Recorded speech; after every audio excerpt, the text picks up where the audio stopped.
Now, former Parktown Boys High School assistant coach, water polo coach Colin Rex has been sentenced to 23 years in prison by the Johannesburg High Court, sitting at the Palm Ridge Magistrates Court in Ekurhuleni. The former water polo coach found guilty in September on 144 counts of sexual assault, 12 of common assault. The judge, Piet Johnson, describing Rex as a serial sexual offender who is a danger to society, especially children. Gauteng Education MEC Panyaza Lesufi says the stiff jail term should serve as a deterrent to all those found sexually assaulting learners in schools. Parents of the victims say the sexual abuse has severely affected their children. So, a young sports teacher who was a sexual predator at a high school in Johannesburg set to spend more than 2 decades behind bars. Now, remember, Colin Rix, sentenced to 23 years today. He was found by mistake. There was a video, someone was viewing security footage and saw that he was abusing a boy in the common room. So this whole case has highlighted a culture of silence, a culture of abuse at Parktown Boys, where there had been a previous incident around a decade ago. Let's speak to our guests. So on the line shortly, we will have a parent to respond to today's developments. We're also joined by the MEC for Gauteng Education, Panyaza Lesufi, and spokesperson Women and Men Against Child Abuse, Luke Lamprecht. Thank you for being with me in studio, gentlemen. So, MEC, you say this does send the right message, although it can be appealed, and like Bongani was saying, you can get early parole. It does, but at least the justice system has taken a side, a very important side, to on the side of the victim, but most importantly, to say if you touch our children, you have touched the nation, and the nation will not fold their arms. They're going to respond, and respond decisively. We are quite pleased that the 23 years, it's a strong message that can be sent, that should be sent, that will go to everyone that has been part of this process. But we are more than relieved, to be quite frank, Francis, that this long journey has come to an end. It has been difficult, it has been painful, and I just want to salute learners that participated in this process through their evidence, their parents, and all those experts that came to give evidence. If we work together like this, there will be no room for abusers again, and there will be no room for people who will take advantage of our children. But one is also at pain, to be quite frank, that these things happen within our watch. It happened within our school premises, where children should be supported, where children should be protected. But in the ultimate end, people have taken advantage of our children, have taken advantage on regulations and laws that don't exist to perform harmful things on our children. So it's mixed emotions, but we are quite relieved that finally this process is over, and that this person, even if they appeal, will unleash the same onslaught to ensure that the appeal doesn't succeed. But what also pleases us is that the judge has finally started to register people that need to be registered in the database of offenders. Even after 2 decades or so, when he comes out, we know he will never work closer to children, and that our children will be safe. So there's a life sentence in one way. Luke, your response? So I think we'll be talking about this judgment for years to come. I mean, it's an absolutely groundbreaking judgment. It's groundbreaking in terms of the length of not just the length. This was an extremely well constructed judgment. Yeah. I mean, the one thing that the judge was highlighted that few people who don't understand technical law kind of won't get is Mr. X never pleaded guilty. He made certain admissions to the content of what was said to him that he did. He didn't say it was wrong. So even the pleading guilty that people say, no, we should have a bit of sort of compassion for him because he pleaded guilty, he did not actually plead guilty. He made admissions. The second part is that he entered a defense where he denied responsibility, and that defense was basically saying that his water polo, the coaches under which he learned, and the coaches he assisted, they had shown him that this is the way to do it, and he had simply perpetuated something. And when I was cross-examined, the question that I put was, if that is the case, why is there no sworn affidavits under oath where you can be cross-examined, so we can find out who started and is perpetuating this, at which point there was a backing off. And because he didn't break the code of silence, we're still sitting with that code, And that's the challenge we face, because he has made, either he's not telling the truth, so in other words, he made a defense and said, you can say anything not under oath as a defense.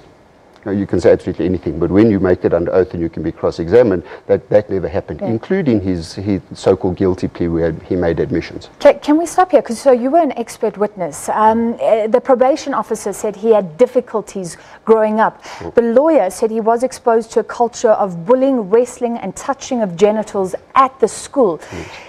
If it is true, should we have sympathy for him? So the wisdom of Solomon argument is really the question here. So, you know, if you think about cutting the baby in half and saying who bears responsibility for his particular behavior, he has been held completely responsible. So that I think is a very strong message. So what you can't do after all the years that we have told people, come talk out, abusers don't become. So part of my evidence, I said, we don't allow boys to say that they are victims. Boys aren't taught you're allowed to be a victim. Boys, if you're abused, you're just abusers in waiting. And what this judge has said is there is no such argument. We have for too long been out there telling people that if you're abused, you don't become an abuser, and that is not an excuse. So that's the one side. The opposite end of that, should we have sympathy for a boy that was failed by a system that should have helped him earlier? Certainly. So, Panyaza, what is education going to do to ensure that deviant teachers don't enter the system? And I ask because 10 years ago, around there, 2009, it was reported that hostel pupils were taken from their beds at the same school, stripped naked, using deep heat on their genitals. They were lined up. They were forced to run the gauntlet with matric students, hitting them with golf clubs and bats. Surely, if strong action had been taken then, Rex wouldn't have flourished in the school. Well, when that report came out, we had no choice but to jump in and make changes. And we've made changes. It's just unfortunate that some of the changes are not sufficient. But one is pleased that we've got a new school principal because we felt that if you don't have a good leader, so what happened since 2009? That I'm saying, those are changes that I'm talking about. We changed the head of the boarding school. At the boarding school, the person that was heading that boarding school. There is new leadership with new election of the school governing bodies. We have already introduced a new code of conduct where the issue of this silent issue is no longer there.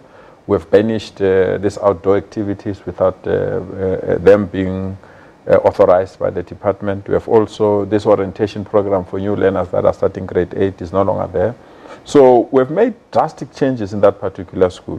We also commissioned a report because parents were not happy with that first report. We commissioned a report. There is a new report now, and that report actually implicates more educators. We are formulating, actually have already formulated charges to charge those educators that have been implicated. We are working also on other mechanisms that can assist that particular school. But we said to the school leadership that is there now, change, ensure that once a week learners are taken through this matter so that they know they can report the matters and they can attend. I personally address learners. I personally address staff. I also personally address the parents of that school to say, from now on, this kind of behavior that boys must be boys, what happens to boys must remain within their comfort zone. It must not be told to parents, and other people must come to an end. And we are quite pleased that there's also an anonymous way of reporting cases within the school premise. But MEC, you're talking about now, I'm saying, and I understand you weren't MEC from 2009, but surely if strong action had been taken when parents were raising the alarm bells then, this problem would have been solved. I agree with you. I fully agree with you. But so when is it education shamed? That is why I'm saying mixed emotions, because we failed these learners. I mean, there's no doubt about that. Besides the reporting of 2009, the reality is that these issues happened within our school premises. They happened within our watch. They even happened when learners were supposed to be protected. So there's no doubt that we didn't only fail these learners, we failed society as well. And that is why when this report was released, I extended an apology to parents and those learners that are affected, that we failed you, and I'm sorry. And I still repeat, I'm sorry. And my heart skips some beats sometimes when I deal with this matter, because I don't understand why a school environment should be a haven for people to do these things. But now that we know, and now that there is judgment, we just have to protect it. But I really believe it's not Parktown Boys alone. And that's my strong belief, that We just have to overhaul the systems of all these boys' schools. So let's come back to what you're going to do. Luke, you wanted to speak up. So my initial involvement was I was asked by the then principal in the SGB to do a report on the culture of silence. And the 2009 incident... Was this Parktown Boys, and when? That 2009 thing is extremely significant. So the fact that you've created a link to it needs to just be understood. So at the time, there were the 12 boys who were accused of these things, and at the time there were allegations of sexual things. Now, within that context, the sexual things were never dealt with, only the physical things were dealt with. Because they were children, they were dealt with under a particular system, the Child Justice Act. And what happened was it was played out in a civil matter. So in other words, a civil settlement was made where there was a theoretical non-disclosure clauses, which were nonsense. But anyway, fast forward to when I was called in, the lawyers had told the school that they can deal with this matter in the same way. So when I got involved and we started looking at the report, there's this whole background to it that stems from a way of it being managed through money and civil settlements that is extremely problematic. So parents and the kids were taking money, you say, to not name and shame the school. Is that what was happening? Basically what happened, you'll remember it's called the, well, I won't mention the names, they don't maybe want them mentioned now, but a particular mother stood up to the school. I mean, she received death threats there. I mean, it was, she took a beating for standing up. And because they charged the boys, not looking at the masters who were supposed to be in charge, when they charged the boys, because the boys were juveniles, they said, let's rather settle it for the pain and suffering rather than, because the boys would have been dealt with in terms of diversion programs. So because they were children, they dealt with under the Child Justice Act. That's a completely different set of laws that applied. And at that time, that year, is when Mr. Rex entered the school. So the teachers were not dealt with. You're talking about changes, a complete overhaul. We'll look at the issue of boys' schools, but what are you going to do? No, we have to overhaul the system. Well, where are you starting? I mean, security systems of Parktown Boys beyond that. Where are you going? We have learned from Parktown Boys. There are 4 things that we have learned. That definitely there must be anonymous reporting. That is not related to the school. So that when they report, no one within the school premises should know who has complained, and no one within the school premises should even identify the learner that has complained. Secondly, and who pays for those hotlines? No, we do it. We do it as a department. We have to. We have no choice. Secondly, that we have to vet everyone. There must be no one that stand in front of our learners that have not been vetted to determine whether they are fit and proper to stand in front of learners. Thirdly, we must strengthen our disciplinary cases.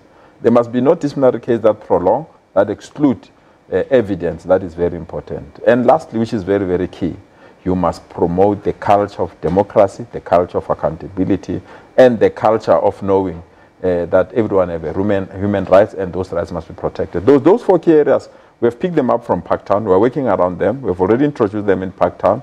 They're yielding necessary evidence that we want, but we must expand them to all other schools. Yes, the focus point must be boys' schools, but I really believe it must not exclude any school, because there's no child that deserves to go through this pain. And we must ensure we protect our children not to go through this particular pain. Does this sound enough to you, Luke? Look, I think we have a very long road, and I think where the MEC is hinting at is that there's a problem with manhood in this country. These toxic masculinities, and I have to run the gauntlet and suffer pain to become part of the secret boys club of the elite, which then gives me access to privilege later, needs to be challenged at every level. It is extremely damaging to the boy child. So what do you do? Because apparently, and you can understand the silence if this is the case, apparently pupils and other teachers were teasing the victims. Yeah. So I mean, then where do you start? Yeah. No, that's why the second report that came in from parents, and I want to thank those parents. I know they really believe that we are not listening to them. They really believe that we are not giving the necessary support. Some of them are very angry. Yeah, very, and I understand why. So we have to thank them that they gave us the evidence that was not disputed. And reality is that we subjected that evidence to a team that investigated it. They came and they confirmed those cases. So we just have to go on the second report, because it was the first report that we acted. Now we have to start to act on the second report. And that particular report will solidify our approach in dealing with these particular matters. I'm quite convinced where I am that if there's any person that believes that will fold our arms when they abuse our children, those people are wrong. Actually, after this particular case, those that they know that they're implicated, they must start to worry, because we're coming for them. There's no way that will allow our children to live in fear, to allow our children to be abused, but most importantly, to allow our school premises to be hunting grounds for people that can't control their sexual appetites. Do you believe, Luke, that there are other Colin Rexes out there right now? There's absolutely no doubt. Okay. Absolutely no doubt. And I think one of the biggest issues is the languaging that we use for the boy child. If you say a girl is a bit of a tomboy, it's almost like a compliment. If you say you play like a girl, that's a problem. If you say you have courage, you say you've got balls, you don't say you've got a vagina. If you know, the whole thing, and if you know, and in fact it was said by one of the teachers subsequent to all of this that, oh, so we're going to have a bunch of cry babies. So when men show emotion, it's infantilized, so these boys are made infants. And that's the languaging that keeps the silence, because we have not given boys a language for saying, I too can be hurt. So all we are is abusers in waiting, because you know what, every abuser that gets caught is going to say he was abused as a child, therefore it is okay. We are saying that this judgment will stop that. True. So this is not even a Parktown Boys issue or even a boys' school issue, it's a societal issue. Yeah. This is a deeply gendered argument, and we're in the 16 days of activism. Our gender violence statistics are off the charts. Okay, so I mean, this is a general 16 days message, and that is because we have damaged our boy children, who then damage our society. We must not forget we raised these boys. They didn't arrive in a vacuum. How do you think the school has behaved? Those parents are angry, they're lashing out at government, they're lashing out at the school. And we need to accept that. We need to give them a hearing. We need to speak to them. Because but when you go to the school, what sort of cooperation? No, so far so good, I must be honest. The new leadership of the school is controlling things very well. I know there are concerns about the SGB, but the SGB, they're quite aware that we gave them a very tight rope for them to walk on, because we can't allow things to continue the way they were.